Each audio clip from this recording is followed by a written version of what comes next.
Assalamualaikum warahmatullahi wabarakatuh. Selamat pagi semuanya. Terima kasih kepada teman sejawat yang sudah hadir dan juga adik-adik mahasiswa yang pagi hari ini sudah hadir. Jadi hari ini saya akan membawakan materinya 3, itu ada persalinan normal, episiotomi, sama teknik penjahitan robekan perineum. Ya, oke, baik, akan kita mulai. Pertama saya akan membawakan tentang mekanisme persalinan normal. Jadi persalinan normal ini sebelum adik-adik masuk nanti, ya, sebelum masuk wajib ya memiliki pengetahuan. Pertama itu anatomi panggul wanita, wajib tahu dulu. Jangan nanti ujuk-ujuk masuk bengong aja di kelas.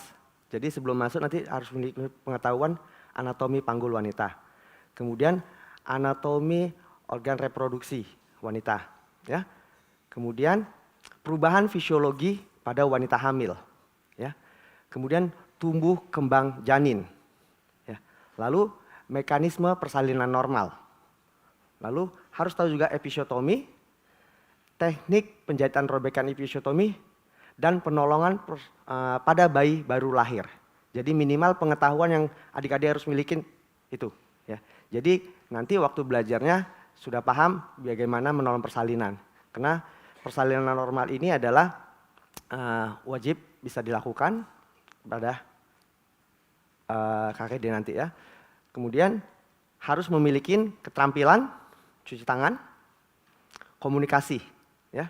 Kemudian pemeriksaan tanda vital umum, kemudian pemeriksaan fisik khusus, obstetri dan ginekologi, ya. Jadi harus memiliki pengetahuan dan keterampilan tersebut baru boleh masuk nanti kita ketemu di KKD, ya. Oke, baik. Saya akan mulai dengan persalinan normal.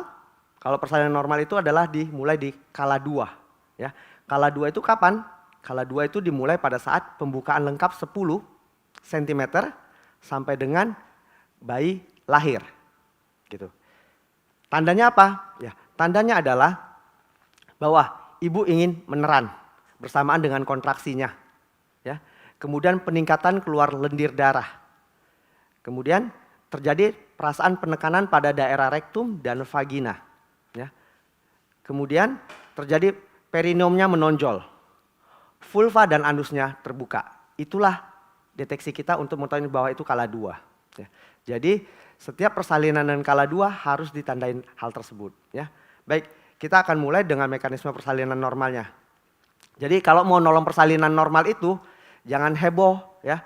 Jangan heboh, kenapa? Ibunya udah jerit-jerit, ya. Kalau kitanya heboh juga nanti panik semuanya. Jadi persiapkan diri, persiapkan pasiennya, dan juga persiapkan alatnya. Jadi kalau mau nolong tuh alatnya udah lengkap dulu baru bantu persalinan. Jangan nanti ada yang kurang-kurang alatnya, ya. Persiapkan diri. Persiapkan diri dengan cara apa? Pakai alat pelindung diri kamu, ya. Pakai alat pelindung diri, ya. Lepas semua perhiasan, perlengkapan kalau mau nolong persalinan. Dilepas semuanya. Kemudian gunakan pakai sarung tangan yang steril, ya. Gunakan sarung tangan steril. Kemudian jangan lupa memakai apronnya, pakai apronmu, ya. Kenapa? Saat nolong persalinan normal, darah kemana-mana, air ketuban kemana-mana, ya. Kemudian jangan lupa pakai sepatu bootnya, wajib pakai sepatu boot. Kenapa? Darah kemana-mana. Jangan pernah pakai sandal nolong persalinan, karena darah itu kamu nggak bisa lihat. Pakai sepatu boot, memang ya kita kayak mau ke sawah, sama kayak mau ke sawah, ya. Kemudian jangan lupa pakai masker, pakai kacamata Google-nya. Kalau udah pakai kacamata agak aman, karena matanya terlindung dari percikan darah.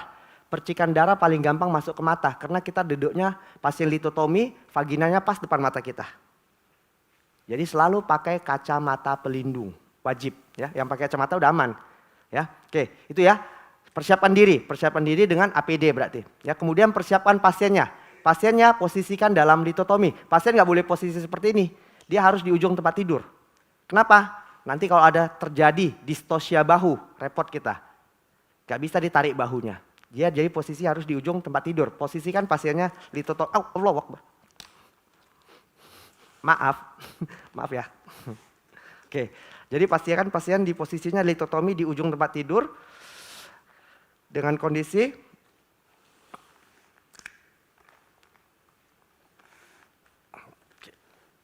saya rasa kakinya naik aja deh ya. Kita macrobot kan, ini namanya posisi macrobot, ya. Ini posisi melahirkan juga ya, Macrobird. Oke. Jadi persiapkan pasien di ujung tempat tidur ya. Dalam posisi litotomi. Oke. Kemudian persiapkan alat, jangan lupa ya. Oke. Persiapkan alat, jangan lupa ya. Alatnya misalnya saja partuset. Partuset itu bisa berisi dengan gunting ya. Gunting ada gunting jaringan, gunting episiotomi, gunting benang. Ada pinsetnya, pinset anatomis, pinset chirurgis. Ada klem tali pusatnya ya, pemotong tali pusatnya. Ada setengah kohor, itu minimal harus ada ya. Kemudian obat-obatan harus ada minimal oksitosin, metil ergometrin. Kemudian ada sepuitnya yang 3 cc, itu minimal ya. Jadi harus dilengkapin alatnya juga. Jangan nanti alatnya belum ada, pasiennya udah brojol bayinya. Kasihan, heboh nanti ya. Oke, jadi kondisinya penolong sudah siap, pasien sudah siap, alat sudah siap, boleh kita melanjutkan persalinannya. Oke, saya posisikan dulu.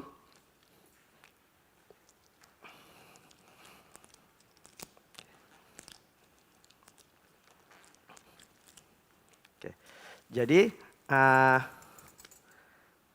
seperti tadi, bahwa kala 2 ditandai dengan ibunya ingin meneran di saat kontraksi, kemudian perineumnya menonjol, vulva dan anus terbuka, peningkatan keluar lendir darah, boleh kita pimpin ibunya dalam kondisi persalinan kala 2 ya. Tetapi kalau belum ada tanda-tanda tersebut, ibunya belum boleh dipimpin persalinan kala 2. Oke, gitu ya.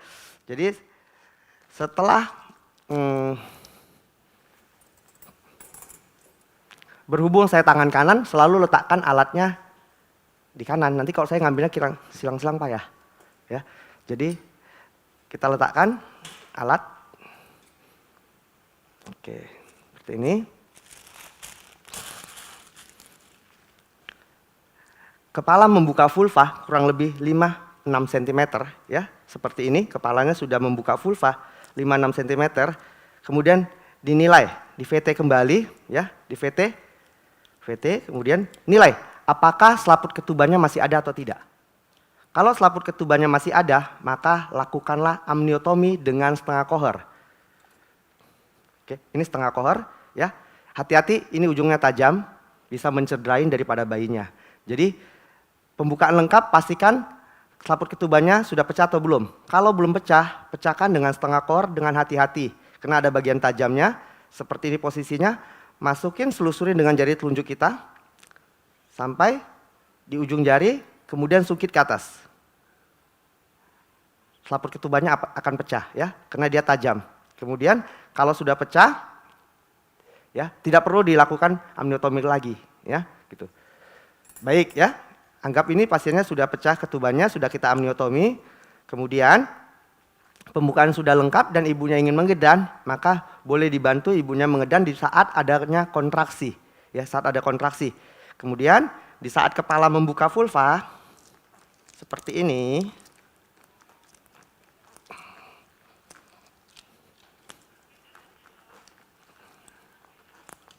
Oke. Perineumnya sudah tipis. Perineum ini tipis, boleh kita nilai apakah perlu dilakukan episiotomi atau tidak. Jadi tindakan episiotomi tidak rutin dilakukan ya. Saat pembukaan sudah lengkap, kepala sudah menonjol seperti ini di vulva dan perineumnya lembut, tidak kaku, boleh tidak diepisiotomi. Tetapi apabila perineumnya kaku dan tegang, maka akan kita lakukan episiotomi. Ingat, episiotomi bukan tindakan rutin yang dilakukan, tetapi episiotomi dilakukan atas indikasi yang sangat kuat. Misalnya ya, pada ibu dan pada bayinya. Pada ibunya misalnya pada primigravida dengan perineumnya yang kaku. Ya. Atau pada bayinya besar. Atau ada kelainan malpresentasi, mukanya menghadap ke atas. Ya. Atau letaknya sungsang. Boleh, itu justru wajib dilakukan episiotomi. Gunanya untuk memperluas jalan lahir. Dan episiotomi ini kita lakukan untuk agar tidak terjadi overstressing terhadap perineumnya. Ya, nanti bisa robek semua sampai ke bawah gitu. Jadi ingat, pada his yang adekuat boleh dilakukan episiotomi atas indikasi yang kuat. Kita harus lakukan episiotomi dengan pembiusan ya. Jadi kita bersihkan ya. kemudian disuntikkan dengan episiotomi itu adalah digunakan lidokain. Ya, kita gunakan lidokain. Ya, kita suntik. Oke. Kemudian apabila lidokain selesai diberikan, tunggu beberapa detik, ya, paling lama 1 menit. Kemudian pada his yang adekuat bisa kita lakukan episiotomi. Episiotomi modelnya macam-macam, ada 3, ya. Ada yang medial, lateral, dan mediolateral. Yang manapun boleh dilakukan, ya. Tetapi yang paling banyak dilakukan adalah mediolateral. Sedangkan itu untuk orang Asia. Tetapi di Amerika paling banyak melakukan episiotomi adalah modelnya medial. Medialnya medial. Jadi tergantung keahlian masing-masing sih, tidak ada patokan harus mediolateral, lateral, medial, nggak ada. Tapi di Amerika laporannya paling banyak episiotomi adalah medial. Sedangkan kita paling banyak adalah mediolateral. Alasannya apa? Ya pertama, tindakannya episiotomi mediolateral ini tidak menyebabkan trauma pada ruptur uterus sampai ke sphincter bisa. Ya. Overstretching perineumnya bisa luas kita sampai jauh ke lateral. Ya. Tetapi resikonya apa? Penyembuhannya lebih lama. Penyembuhannya lebih lama. Yang mediolateral dibandingkan medial. Karena kan kita memotong garis tubuh. Makanya penyembuhannya akan pasti lebih lama yang mediolateral. Ya. Tetapi keuntungannya juga ada. Dia tidak menyebabkan trauma terhadap ruptur spontan, totalis. Ya. Oke. Kita lakukan episiotomi di saat ibunya his. Ya. Jadi tidak tahu ibunya dipotong. Ya, kalau memang indikasi episiotomi. Oke, kita gunting. Nanti kita bahas episiotomi khusus pada episiotomi nanti ya. Ada kita bahas nanti ya. Oke. Kemudian pada his yang adekuat ibunya mengedan, maka kepala akan lahir. Sebentar ya.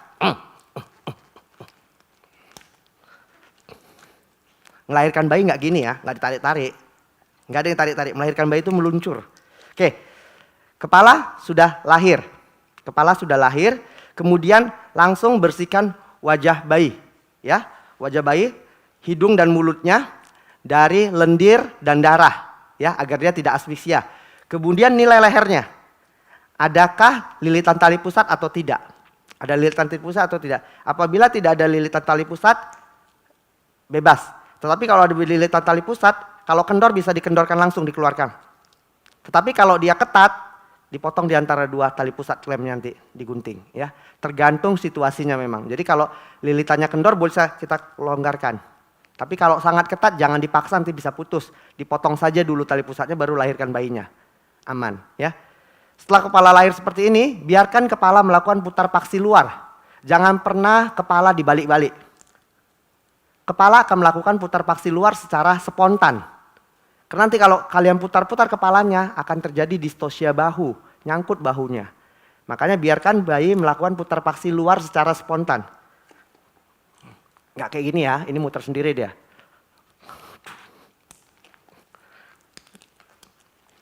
Oke, dah? Kepala akan memutar kepala satu sisi, seperti ini. Kemudian penolong akan melakukan pegangan biparietal. Sini dong. Oke. Pegangan biparietal seperti ini. Oke ya. Satu tangan di bawah, satu tangan di atas, tapi biparietal. Letakkan di parietal ya. Lakukan tarikan curam ke arah bawah. Seperti ini ya. Ini gunanya makanya pasiennya suruh litotomi di ujung tempat tidur. Kenapa? Kalau dia terjadi distosia bahu, kita bisa menarik suram kepalanya sampai ke bawah. Kalau dia di tempat tidur, kita nggak bisa tarik. Makanya dia tarik curam ke arah bawah ya. Pegangan biparietal. Tarik curam ke arah bawah untuk melahirkan bahu anterior. Ya. Maaf, saya keluarin. Oke. Kemudian lahir bahu anterior, tarik curam ke arah atas untuk melahirkan bahu posterior. Oke.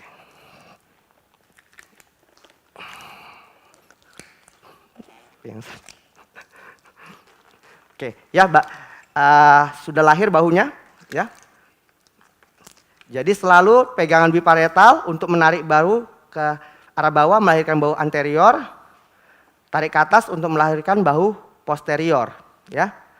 Kemudian tangan kiri menompang kepala, tangan kanannya pindahkan ke arah punggung, selusurin punggungnya.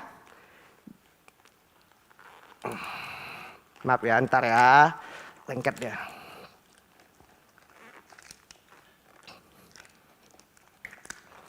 Oke. Tangan kiri tetap pegang kepala, tangan kanan menyusuri punggung. Pegang ini. Oke.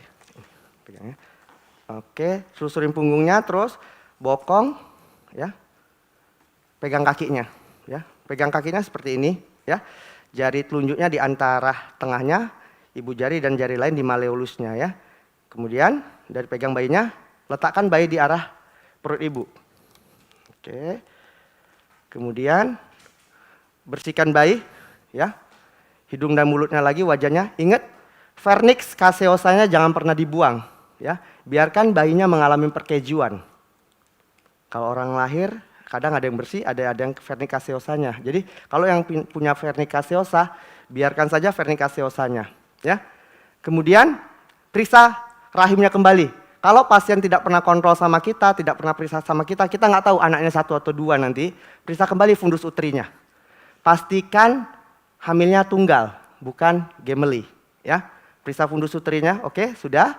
Kemudian kontraksinya juga bagus, maka diberikan oksitosin intramuskular. Ya, kita berikan suntikan oksitosin intramuskular pada otot paha. Ya, kita suntik sepertiga lateral distal. Ya, suntikan oksitosin intramuskular. Oke, kemudian, ya, setelah itu baru potong tali pusat bayinya. Ya, 5 cm dari umbilikusnya, letak klem-klemnya, kemudian urut ke arah distal, lalu klem kembali, lalu gunting tali pusat.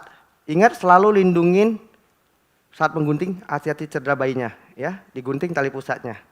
Oke, seperti ini gunting. Lahir bayinya. Sebentar ya. Bisa dibuka dia. Ya, kita bayangkan dia sudah lahir. Oke. Bayinya lahir, ya. Keringkan bayinya, ya. Ditutup bayinya. Kemudian biarkan bayi di arah perut ibu. Letakkan bayi di perut ibu, di dada ibu untuk diberikan inisiasi menyusui dini. Jadi berikan bayi di perut ibunya, ya. Gunanya ya bayi langsung mendapat inisiasi menyusui dini. Selain itu juga ya rangsang menyusuin akan merangsang oksitosin keluar sehingga kontraksi ibunya terjaga. Ya. Selain pemberian oksitosin tadi, dengan rangsang menyusuin juga akan merangsang oksitosin sehingga kontraksi dari ibu kuat, kontraksi rahimnya sehingga mencegah perdarahan. Oke. Selanjutnya kita akan melakukan kala 3 ya. Kala 3. Kala 3 itu ya adalah pelepasan tali pusatnya ya. Jadi klem tali pusat tadi yang sudah di ujung dipindahkan sedekat mungkin dengan vagina ya. Sedekat mungkin dengan vagina. Kemudian tangan kanan memegang seperti ini. Tangan kiri diletakkan di atas dan arahkan ke arah dorsokranial. Ya. Lalu dilakukan namanya peregangan tali pusat terkendali. Ditarik pelan, ya. Apabila sudah terlalu panjang, boleh dipindahkan. Ya. Tangan kanan tetap menarik pelan, tangan kiri mengarahkan ke dorsokranial. Gunanya apa? Untuk mencegah agar tidak terjadi inversio, ya, inversio uteri. Jadi rahimnya terbalik, ya. Oke, kita tarik pelan lagi. Oke, sampai seluruh plasenta keluar. Apabila plasenta sudah lahir, jangan langsung ditarik tapi diputar. Searah jarum jam. Gunanya untuk apa? Biar selaput ketubannya yang tipis ini menggulung menjadi tebal. Jadi dia tidak putus. Diputar. Oke. Oke, kemudian kita nilai kelengkapan dari selaput ketubannya. Dinilai, ya, selaput ketubannya, kemudian dibalik jangan lupa dinilai kotiledon ibunya. Harus dinilai. Dihitung kotiledonnya lengkap atau tidak ya. Bagian maternal dan bagian janinnya. Ya. Jadi dilihat kotiledonnya kelengkapannya. Apabila sudah yakin selaput ketuban dan kotiledonnya lengkap, maka plasenta diletakkan pada wadah plasenta yang sudah disediakan. Kemudian kita akan melakukan penilaian terhadap jalan lahir ibunya.